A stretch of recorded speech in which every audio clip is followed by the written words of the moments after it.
So, good morning everyone. Welcome to the APPI workshop. Hi, good morning everybody. Just few announcement is like, hope each one of you has scanned at the venue, incoming, outgoing. This is important for the certificate, and the feedback form would be coming on the APPI app, so that you need to fill up. And at 2 o'clock sharp, we'll be meeting just bang opposite in the lawn for a group photograph. Thank you very much. Thank you.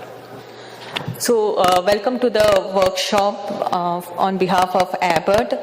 And so if you look at the topic of the workshop, it's seamless integration of automation and intelligence. So when you look at this, we have 3 eminent speakers here to conduct the entire workshop, starting from the technology of the analyzers to the peripheral smear reporting, and also auto verification and integration of the results with the LIS and final reporting out. So I'll just introduce speakers to you. We have Dr. Pankhi Dutta. So, ma'am heads the hematology laboratory at Kokilaben Dhirubhai Ambani Hospital, and which is also a CAP and an NABL accredited hospital. And ma'am is also involved in various publications in the national as well as international journals. She has completed her DM in hematopathology from prestigious institute, which is AIIMS, Delhi. So, welcome, Dr. Pankhi. Thanks. Yeah.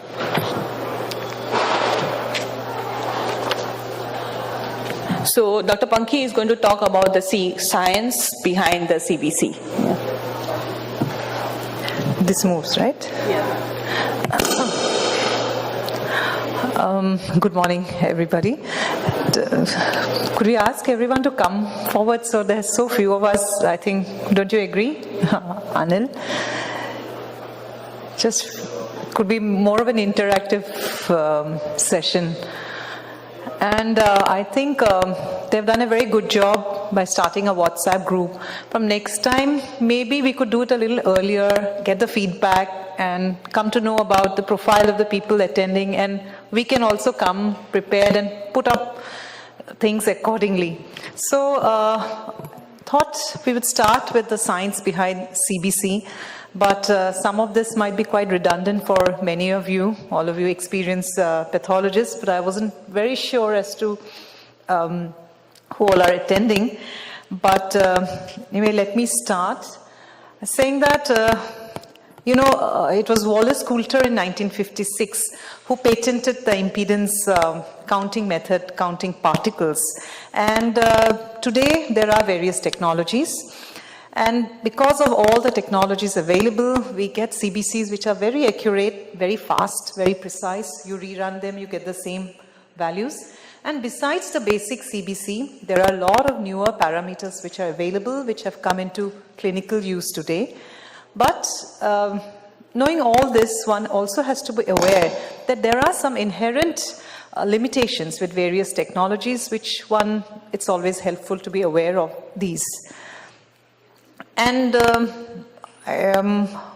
basic, when we talk about a 3-part or a 5-part, a 3-part means where we get a 3-part differential of the WBCs. Everybody knows that. And when we talk about 5-part, people talk about 6-part and 9 parts, whatever, we get some extended information. So basically we get the hemoglobin, the RBC and the RBC indices, the platelet counts, platelet indices. And one of the important RBC parameter is the red cell distribution width. And in a 3-part, we of course get a 3-part differential where we get a histogram that looks like this. And basically, most of the 3 parts, we have one chamber where the RBCs are lysed and the hemoglobin is measured and the WBCs are measured after that. And a common chamber, which is therefore which is true for most 5 parts also, is there for the RBCs and the platelets, most of the time across technologies. And everybody knows that the RBCs are lysed. talk about the wide RDW or the various population of RBCs that are present in the peripheral smear.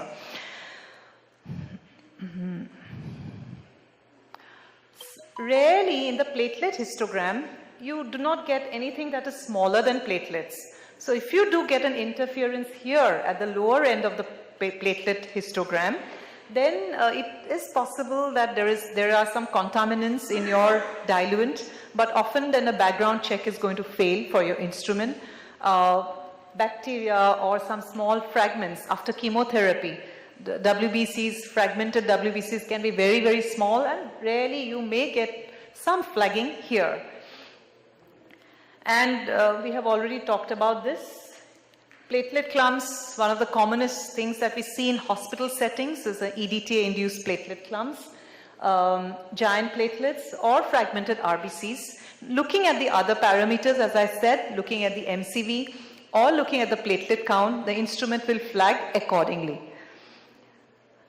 I'm not going to talk about the three-part, differential too much, but if there are people who are using this, what is to be understood that in the three-part 2, the WBCs are also counted by this technology based on size.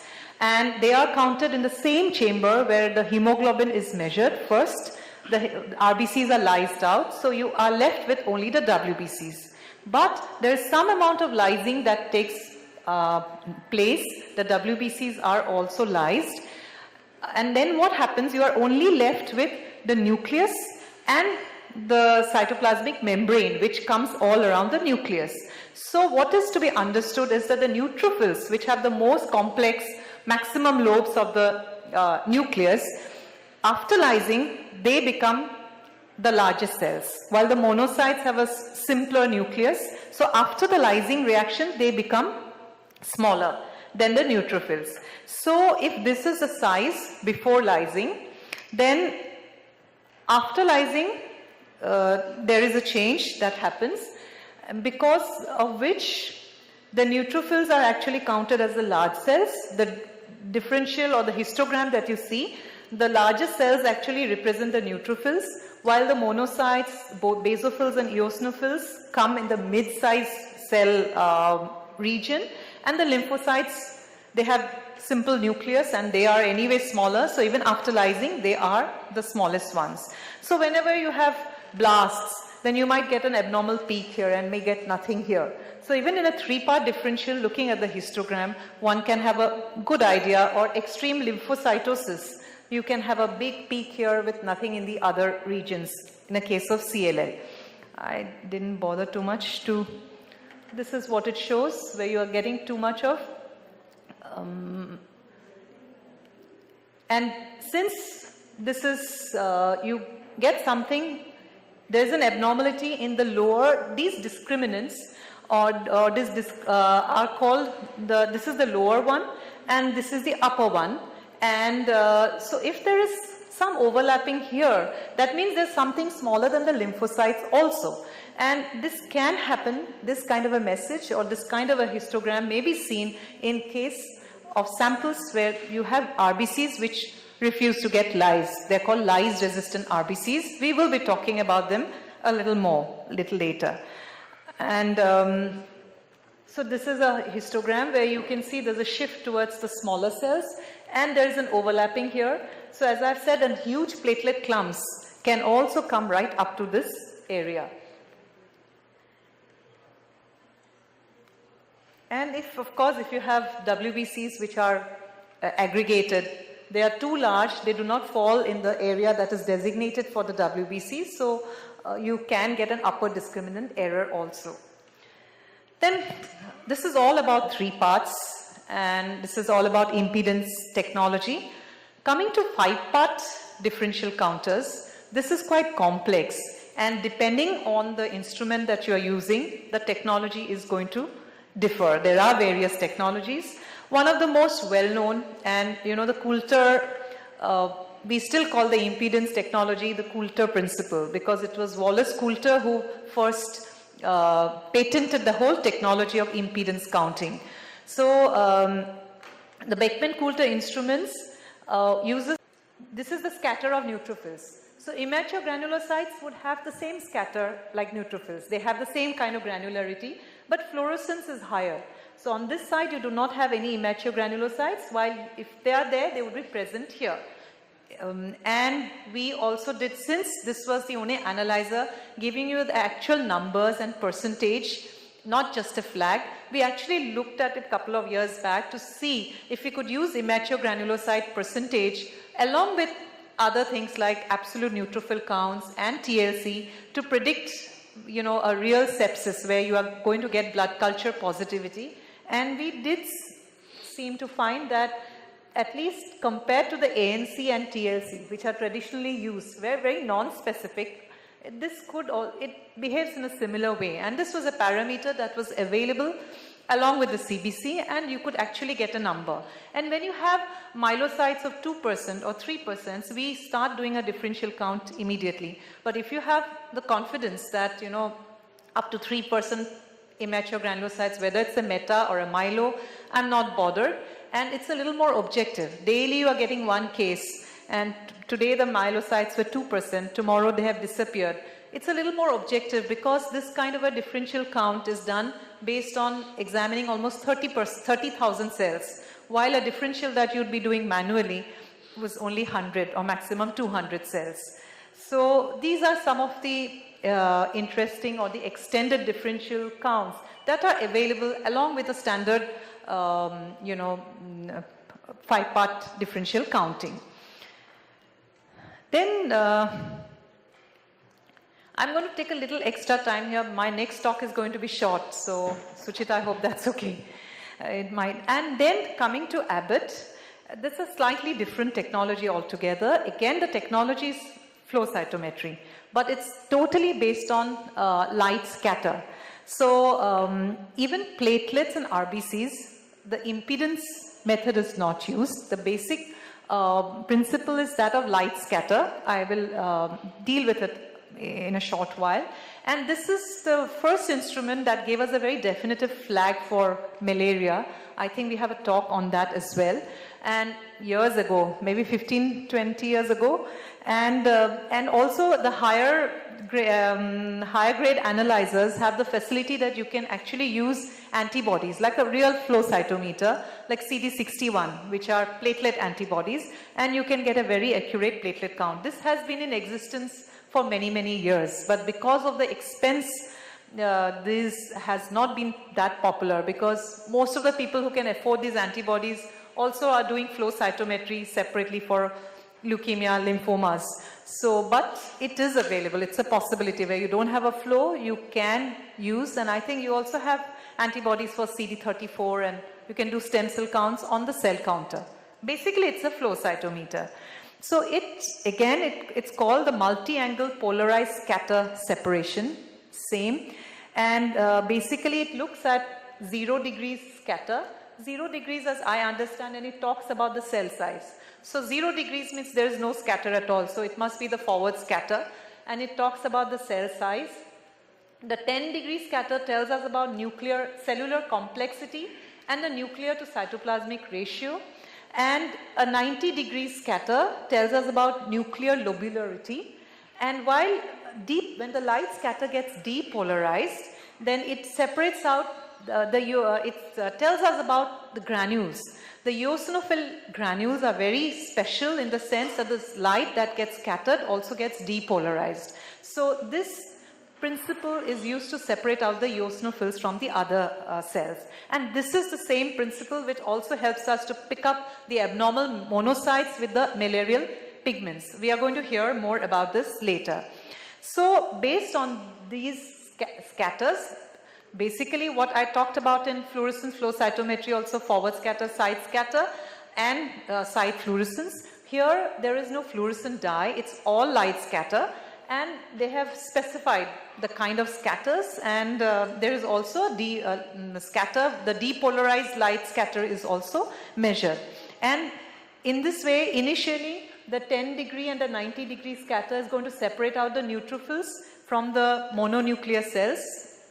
And then the lobularity, which is picked up by the depolarized light scatter, will separate using monoclonal antibodies, which is not possible everywhere. You need expertise, you need a flow cytometer.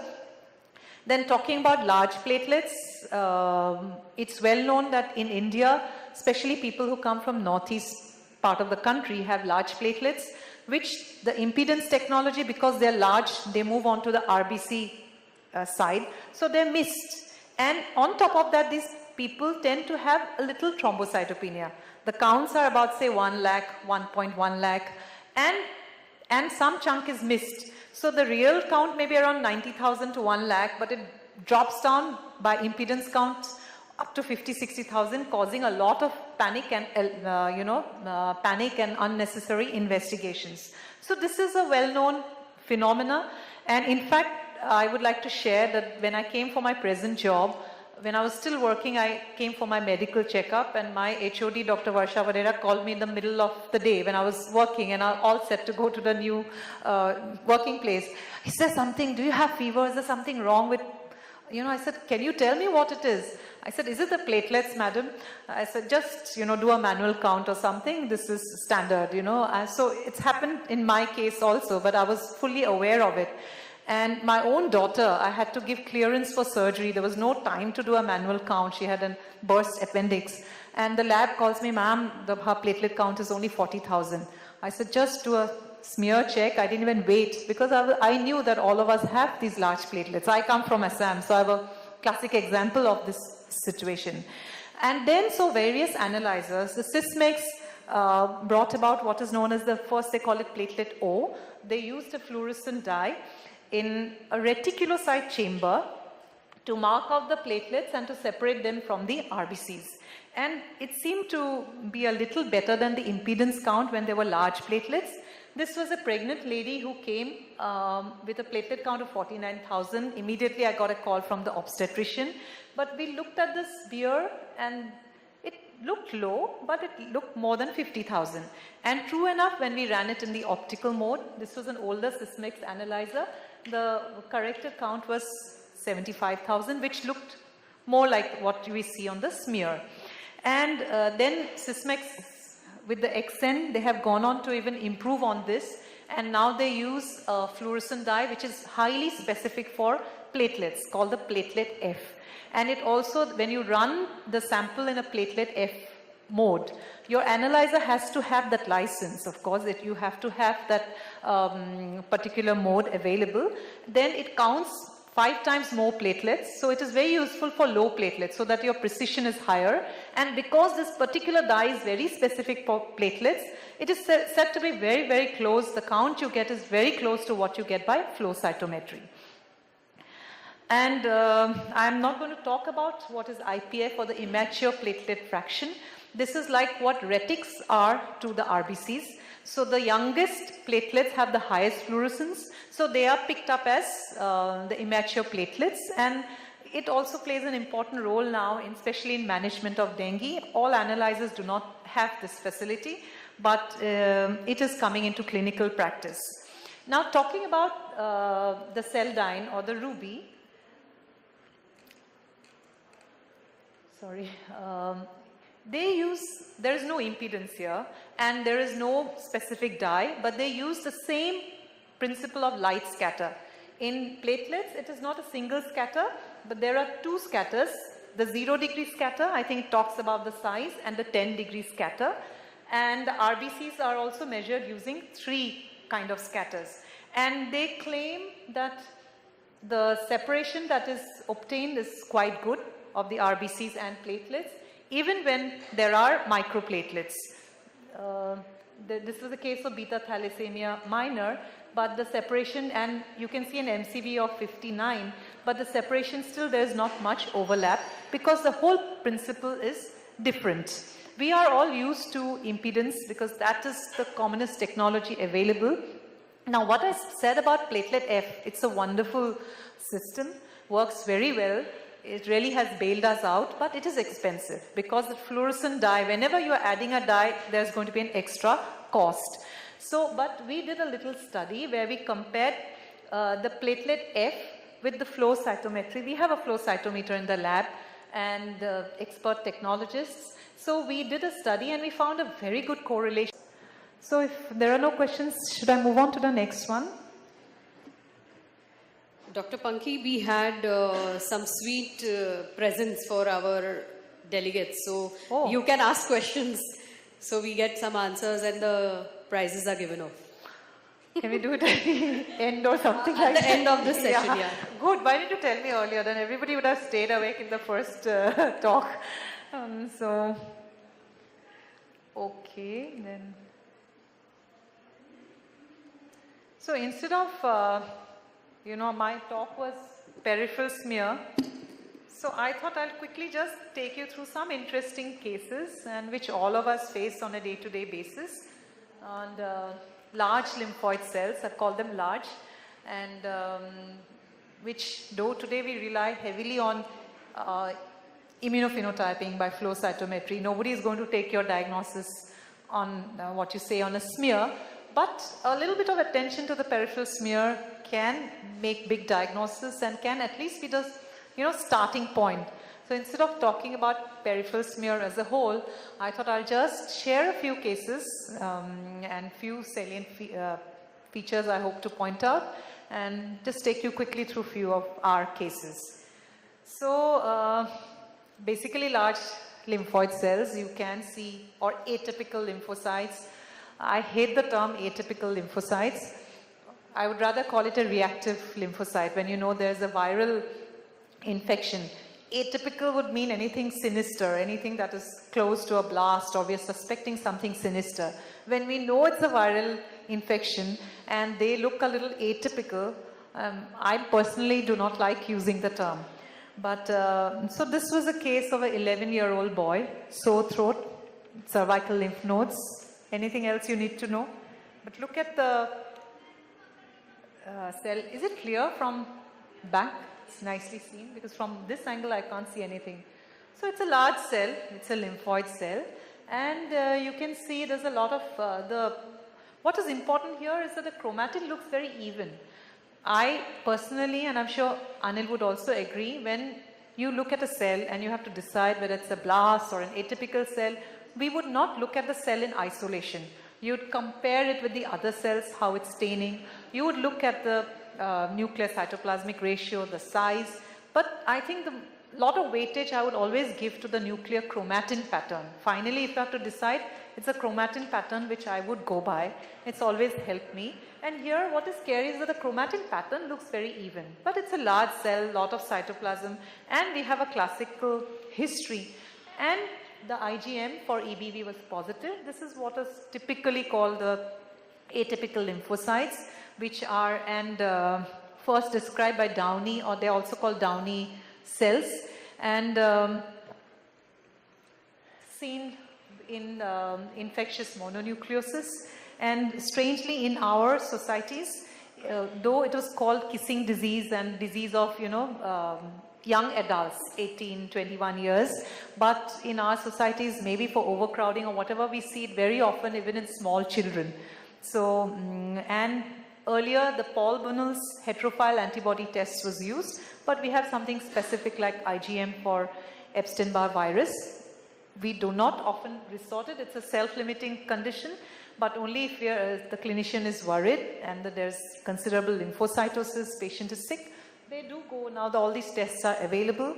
The IgM for EBV is very specific. So these are the cells. Some of them do look like blasts. So they are called the atypical lymphocytes. Some also call them the lymphomononuclear cells because sometimes you can't decide whether it's a lymphocyte or a monocyte, but basically these are T lymphocytes. But when you see cells like this, there's hardly any cytoplasm. This looks big, some amount of cytoplasm, perhaps artifactual. This was a case, the cells might superficially look like the previous smear, but this was a case of B-cell ALL. Few of these cells, and they are certainly more worrisome. And B-cell ALL can sometimes really be quite horrifying in the sense that small lymphocytes, small blasts with very little cytoplasm, and depending on your staining characteristics and if you're not alert, usually it's something else that alerts you, a slightly low platelet count or a hemoglobin that is low, which may not often be the case or just a relative lymphocytosis or a relative increase. And as I said, the closed differential is a splenic marginal zone lymphoma. Splenic marginal zone lymphoma, you may have a big spleen. Usually the count would be around 20-30%. If it rises so much, patient is going to be really very sick. A hairy cell variant, again, the markers are different. This you can separate out on flow cytometry. So, but BPLL is a little more aggressive, and you get very, very high counts with which you do not see in SMZL at least. Then look at this case. A patient who presented with 19,000 counts, near normal platelet counts, 1,07,000, and differential count is normal, at least on the CBC, 85% neutrophils. Hemoglobin is 13.4, bang normal hemoglobin. But we saw something, we saw something in the peripheral smear, that's why I asked for the history. So the oncologist, the patient had already come to the oncologist, so said that this is a case of multiple myeloma with multiple lytic lesions in the axial skeleton, and therefore there are no lymph nodes. So we have already done a bone biopsy, so you needn't worry, it's a case of multiple myeloma. So a clinical diagnosis was made. I said, can I do a flow on these cells? No, it's just a wastage of the patient's money. Now let me show you these cells. This is what we saw on the peripheral smear. 85% neutrophils, well, it was a little less. We saw some of these large atypical cells. I would call it blastoid because the chromatin pattern was not even enough to call it blast. And see, but so many nice neutrophils. If it was an acute leukemia, you do not expect this kind of maturation. If it was an AML, at least you wouldn't find. And so many platelets, because acute leukemia is a disease of the bone marrow, and there would be a problem in maturation.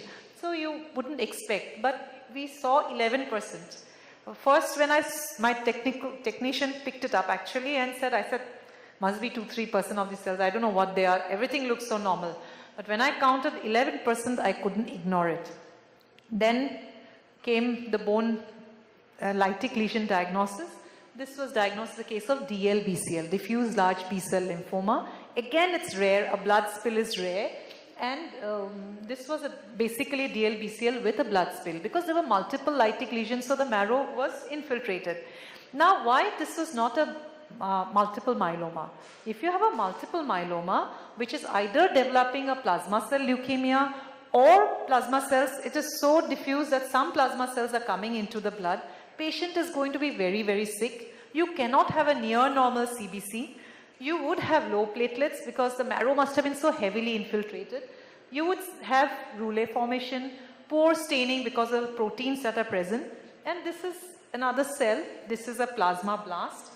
Or more clearly, you can see a very atypical, almost bordering on becoming blast-like plasma cell. So we were very sure, looking at the peripheral smear, I challenged my oncologist to a cup of coffee in Starbucks, which is there in our hospital, that this is not a multiple myeloma, but we had to wait because we didn't do a flow here, and we had to wait till the bone lytic lesion biopsy that was taken came, and it was a DLBCL. So the peripheral smear, and this patient, if he didn't have so much of back pain and all, would have gone around like this. It was a peripheral smear, in fact an alert technologist who brought these cells to us. It can give us a lot of information. This was a 73-year-old male again who presented with splenomegaly and weakness. Peripheral blood showed pancytopenia. From a thicker area of the smear, you can see few neutrophils and these cells. Now you have to tell me what these cells are. Elderly male, large spleen, pancytopenia. What else do you want? Hairy cell, yes. So many people would get the prize as Shama. So a hairy cell, yes, they are hairy cells. Again, it's an intermediate size cell. Chromatin pattern is intermediate between, it's not as mature as what you see in CLL. You can see a little fuzzy cytoplasmic background. You may not see actual hair-like projections. But again, you have a very characteristic immunophenotyping, and a bone biopsy, bone marrow biopsy is very characteristic. It gives you the fried egg pattern. So often it is not, if you have it in mind, pancytopenia case, if you're looking actively for it, you can find it. And now, fortunately, there is a mutation which is almost 100% sensitive and specific. So in difficult cases, mutational analysis